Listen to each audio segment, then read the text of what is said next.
Okay. All right. There we go. So, so yeah, thank you for bearing with us today.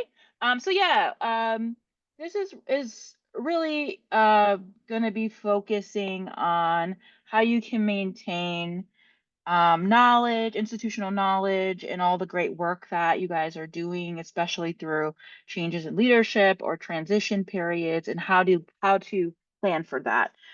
So I will turn it over to Kevin, and you're all set. All right. Thank you so much, Jamia. Can everybody see this purple slide okay? Is that popping up for folks? All right, wonderful. As Jamia said, my name is Kevin Myers. Use the he, him pronouns. It's so great to see some familiar faces and names here. I used to be one of the program officers for the fund, so it's nice to come on home and share this space with you all.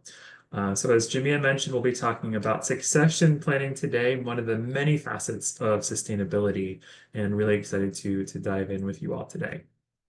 So I will go to the next slide here. I wanted to start off with a quick icebreaker. We have a lot of folks here, and happy Halloween. Today is Halloween. So if you wanted to just put in the chat your all-time favorite Halloween costume was, and then fill in that blank. Love to for folks to share.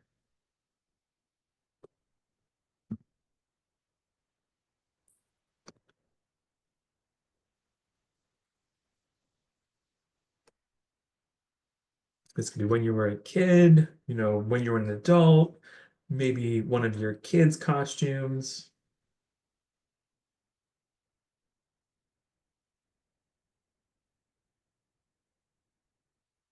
Right, we got a Han Solo and Chewie. Wonderful. No worries, Alicia. All right, we got a lot of Star Wars fans here today, myself included.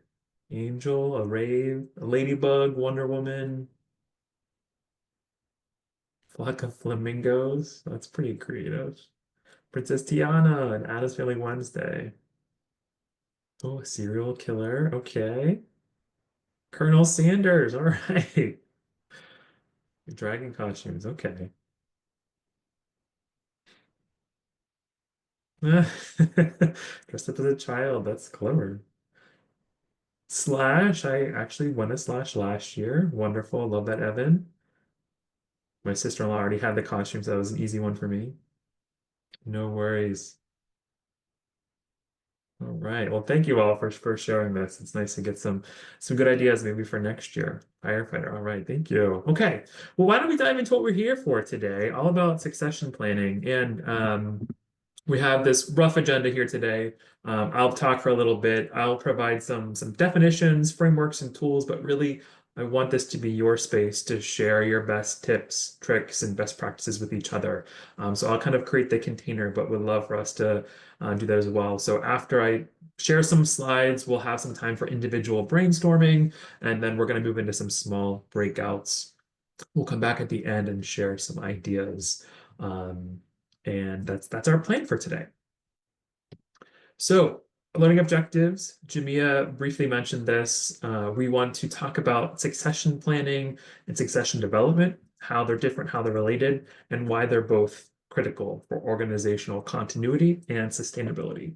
My hope is by the end of this, you'll be able to walk away, if you don't already know, to name the key components of a succession plan and the steps in succession planning.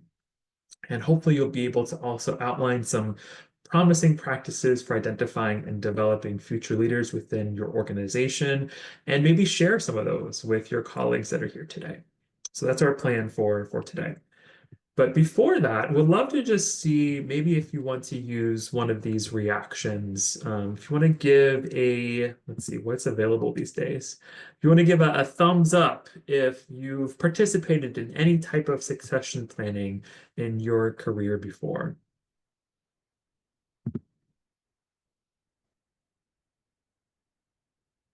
All right, seeing one here from Lisa S. Another one from Kat, some other folks. Great. So it sounds like we have some good expertise on today's call, and some folks that might be a little bit newer to either just the terminology succession planning. I'm sure some of you have probably done this without even calling it succession planning. But again, we wanted to use today to provide that framework. And so, and thanks for doing that in the chat as well. A quick question, you can feel free to pop that into the chat as well. But I'm curious, when you hear that term succession planning, what comes to mind? Do you think of the TV show Succession? Or is there a word or phrase you associate with that, or any mood it evokes for you? And you can feel free to type in a word or a short phrase into the chat. Environment, turnover, ensuring continuity. Yes, transition of leadership, changes in leadership, planning for the next generation of leaders, collaborators, and participants. Career advancement, replacing yourself. I love that. Turnover, future planning, ensuring continuity during change, smooth transition, building capacity. Training someone with necessary competencies to assume your role. Retirement after over 20 years. Yes, these are all great. And I really love some of these pithy definitions that are much better than the lengthy ones that I have here in store. But thanks for sharing those. This is really, really great. So, what is it? Let's just have some shared terminology and language behind succession planning. So, one way to define that is thinking about an organizational focused approach to identifying and developing individuals with the potential to fill key leadership roles. So, the word planning really, succession planning really does focus in on key leadership roles. And we'll talk a bit about succession development as well. But another way to define that is that process and strategy for replacement planning. So another definition, replacement planning or passing on leadership roles. It's used to identify and develop new potential leaders who can move into leadership roles when they become vacant. So as you can imagine, there are a lot of benefits to succession planning, some of which you've already elevated, but you want to ensure your organization can continue operations if you lose leaders to retirements, to illnesses, even if they go to another organization as well. You want to maintain that internal knowledge, which I think somebody had already said, of operations and procedures, and to lessen the risk of any disruptions to your ability to do your work so well, to advance your organization's missions. Provide leadership continuity in times of change. I think someone had talked about that, and to encourage and engage growing leaders to remain for career growth. So it's not just, having a plan for the transition, but it's also making sure that staff can see themselves stepping into those leadership roles and have a reason to potentially stay within your organization. And lastly, to foster diversity, equity, and inclusion in leadership. So what I like about succession planning is it's an intentional and it's a proactive approach. So organizations can be really mindful as they're thinking about succession planning to build in strategies to address bias, to develop and promote underrepresented groups, to create a diverse candidate pool, as well as to use data to measure progress. So it's not inherent that DEI is part of succession planning, but organizations can make it so and can really build in those best practices. So we talked a little bit about definitions, benefits. Let's talk about I want to call them easy steps, but I don't know if they are easy steps. But here are 6 steps I want to outline for you all in terms of succession planning. And we'll go into each of these in a little bit more detail. But the first is to identify those critical roles that you want to think about succession planning. Then you want to think about inventorying all their essential competencies, and we'll talk about that in a bit. But thinking about everything that individual does, who they know, any lessons learned they want to share. And so that's really the first 2 steps, is thinking about those positions and their competencies. Next is to think about that next level of leadership, the next generation, as I think someone put in the chat. You want to identify and nominate those potential candidates and think about what are their development needs and are they ready to step into that role. The next step, it would be to, work with those candidates to develop their talent. And then the last step would be to measure your progress along the way within succession planning. So let's unpack each of those steps. So the first, critical roles for succession planning. This is definitely subjective. It can be a little challenging to do, but think about those roles as playing a key role in advancing the mission or goals of your organization. Now, I'm sure we like to think that everyone in our organization is working to do this, so it can be a little challenging to identify which roles are most critical. Think about those people that are responsible for tasks that are essential to your organization that might require that specialized skill set that's maybe hard to replace because it's either hard to find or it takes a while to cultivate. Maybe they're very relationship based. And then some roles that are subject to high turnover. So we recommend when you have those critical roles to outline, of course, their job title, any rationale for why that's a critical role, a risk of vacancy if you know it. It could be as simple as like a low, medium, high, and of course, this anticipated date of vacancy. So it could be you're planning out, maybe your president of your organization would like to retire in about 10 years, right? That's pretty far in the future. Of course, you're not going to get a specific date. Or maybe you have someone that has let you know that they're planning to leave in the next 6 to 9 months, right? It's nice to have that window to work towards if it's known. Frequently, it's not a known date. All right, so you have those critical roles, and next you want to think about the competencies, skills, and education that might be needed for that role. So we have on this next slide, a whole list of things to inventory, which is nice when you have the time and you can work with the person in that role to somewhat extract some of that information and get it onto paper. This is not an easy thing to do, but there are some essential competencies you probably want to understand. Think the first is the primary responsibilities. So, what does this individual do in their day-to-day job? What is the unique knowledge that's required? What are some ongoing projects or meetings that they're attending? Location of documents for projects, any important relationships that they are currently maintaining. So, think of that Rolodex of information. Any websites or listservs to join, information management systems or technology to access, important documents to review, key issues or challenges that an individual coming into that role might face, either currently or in the future. Any lessons learned, and I'm sure there's probably a ton if this is a critical position, as well as any words of wisdom that someone might want to pass on. And then a short-term coverage plan if the position is vacated unexpectedly. So this is one list. I'm curious, are there things that you don't see currently here that you think would be important to identify when doing succession planning for a critical role? Feel free to type that in the chat or even come off mute if you would like. It's a fairly small group today. Any thoughts?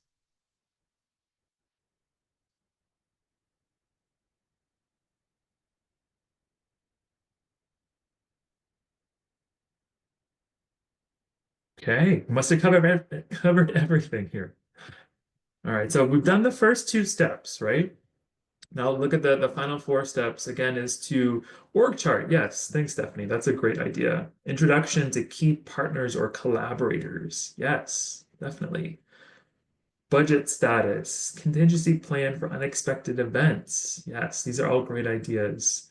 Um, it's also possible to think about as you're looking at these essential competencies and looking at primary responsibilities, leadership. Thank you, if there's a way to think about a time frame, right? So not just this person is going to retire in the next 10 years, but maybe what are some of the time frames that you could be bringing folks on board to different meetings to have that introduction to key partners or collaborators. So think about that as well. So the final four steps, we have the critical positions, we have some idea of what are those essential competencies. You next want to think about what's the next level of leadership and think about outlining and nominating some of those employees, as also asking them potentially what critical positions are of interest to them. The next step would be to assess their readiness. What competencies do they have that are listed on the previous slide, and which competencies would they need to grow over time? The fifth step is to develop that talent by building those competencies.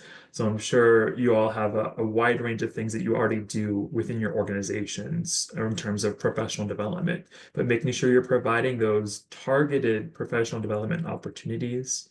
Are there opportunities for the leaders in those critical roles to have some type of shadowing or coaching around those key responsibilities? And are you doing annual goal setting and looking to see those improvements over time? And so last but not least, you now have the critical positions, you have employees in mind, you have a plan to get them up to speed and to serve in those roles. You then want to measure your progress in terms of succession planning as a whole. And that can look like a lot of different indicators depending on what you currently have that exists. So you could look at your staff retention rates. You could look at the pathways for internal promotion, right? Do people see themselves in these critical roles? Are there opportunities for them to move forward?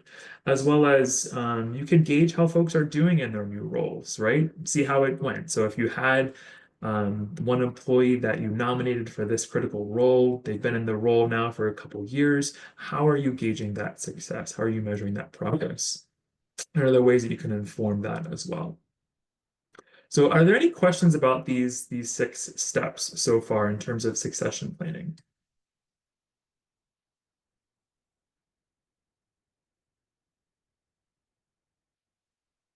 And again, I just want to share this is one framework. This is one way of doing this. It doesn't have to follow this logical order of 1 through 6. It can be done in a variety of different ways, but my hope is that you can take components of this and apply them to your organization. Not to say that this is easy to do. There are challenges associated with this, and I'll get to some of those in a second. But this is one approach of thinking about succession planning. Sure, the measurement side of things. So, any specific questions you had about talking about the more the measurement side? It's really, from my point of view, it's thinking about ways to continuously improve the succession planning process within your own organization. So if you've dedicated a lot of resources to succession planning and you're seeing that your retention rates or the rate at which people are staying within your organization haven't changed over time and you're hoping that that could do that, maybe think about switching up your approach to succession planning. But any specific questions you had there, Stephanie? No, that's really helpful. I think just sort of how do we think about that self-assessment? And that's a great example, I think. I just didn't know if you meant something more specifically there too. Nope, yeah, it's really kind of meant to be broad and what you all want to focus in on in terms of how you define progress and what that could look like. But definitely building in that quality improvement piece. Great. So I wanted to share another terminology, another term that's been starting to be used a little bit more frequently, and that's succession development. And so where succession planning is a little bit more targeted and focuses on building the next set of leaders within an organization, succession development is a little bit more holistic and it focuses on the organization as a whole. So it's not just looking only at those critical positions, but rather it's a process of a leadership team establishing that climate to objectively assess, recruit, and develop high potential employees, as well as outside candidates to align with your strategic goals and competencies required for future leaders. So it's looking across the organization.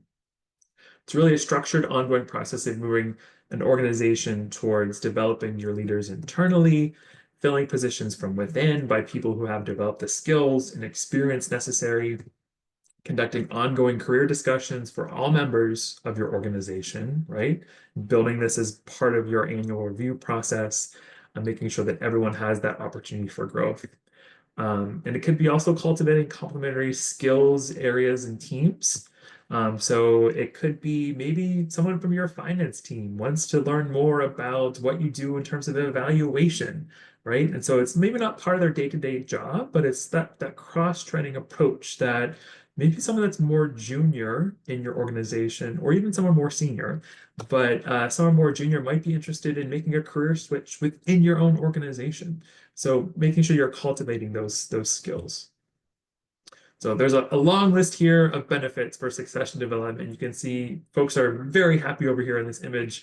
Um, and some of these you'll see are correlate also with succession planning, right? But a lot of benefits here for succession development that folks have already lifted up too, around increasing staff satisfaction, decreasing turnover. It creates that climate of ongoing discussions regarding improvement activities for all potential leaders.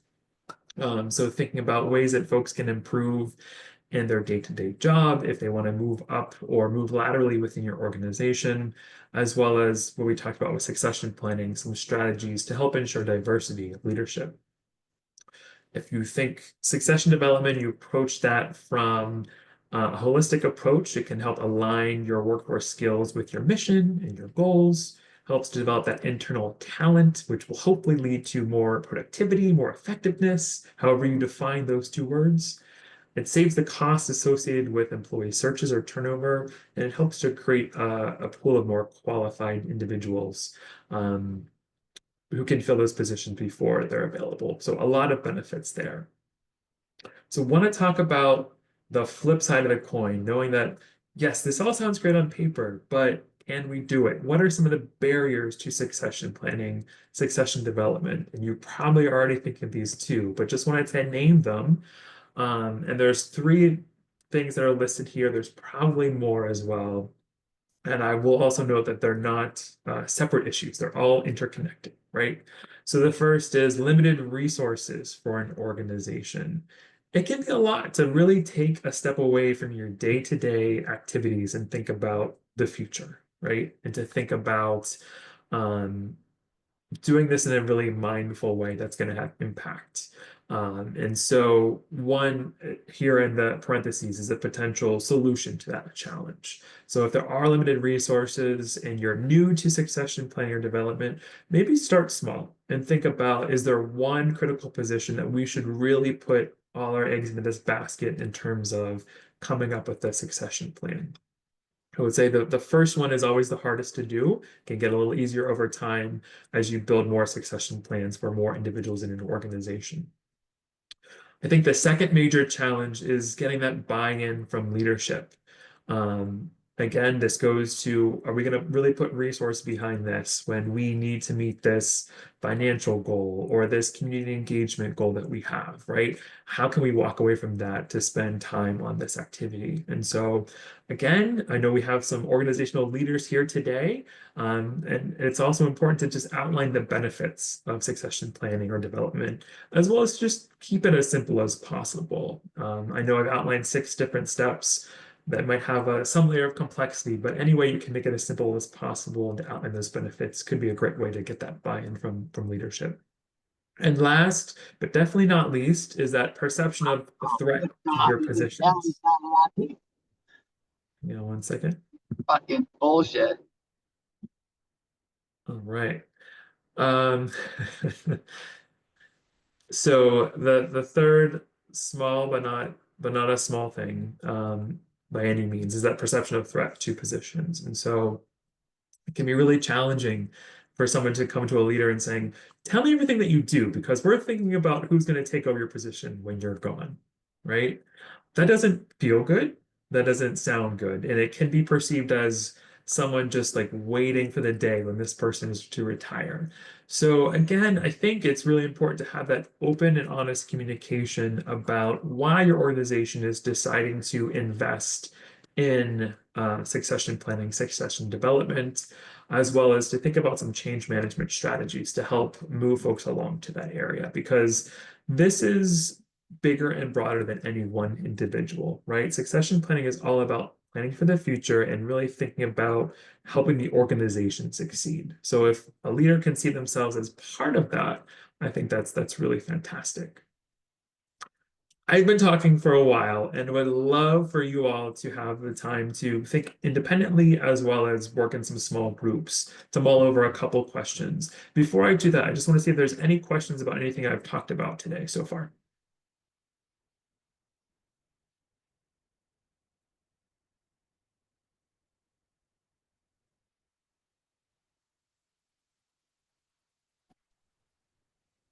Thanks, Joshua. Okay, so this slide's all about challenges. And one of the things I wanted to have folks weigh in on, there's two questions here for individual reflection. I want to give folks about like 5 minutes to mull these over, and then we're going to split you into some small groups for about 10 minutes to discuss them with your group. So, two questions here. First is, what are the climate and structural issues that are barriers to succession planning at your organization? And how could we address those barriers? How could you all think about addressing those barriers?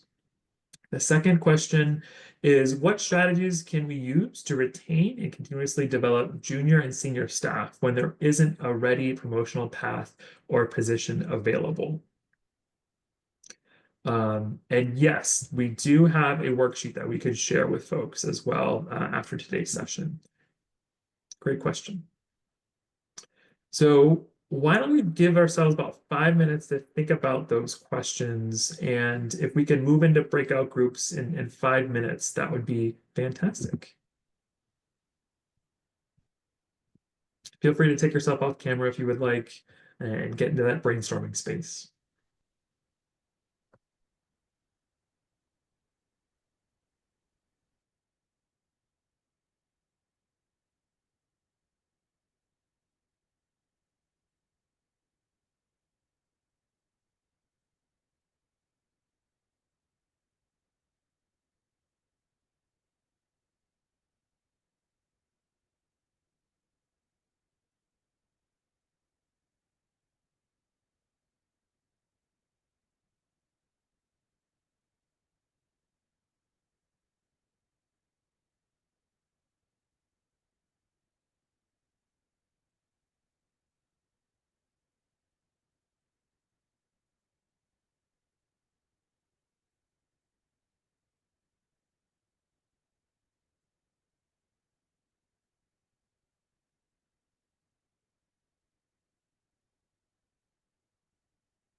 I will let folks transition into their breakouts.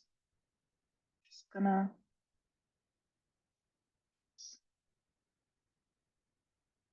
If you're fund staff, you don't have to enter your breakout if you don't want to.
Lynn, are you all set to join your room?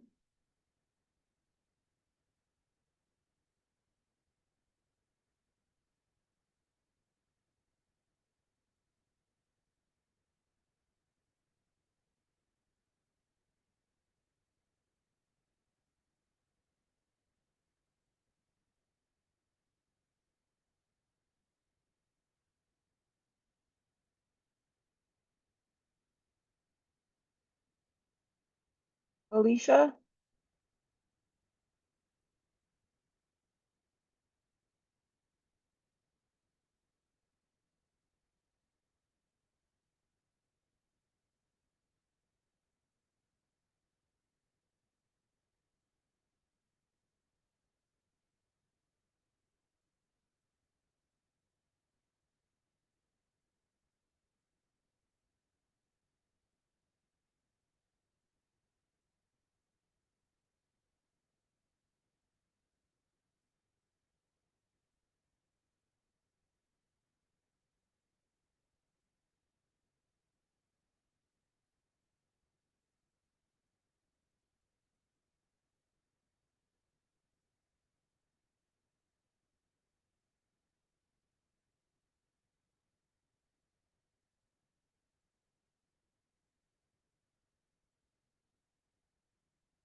Jill? Or I'm messaging Jill, but I don't know if they're.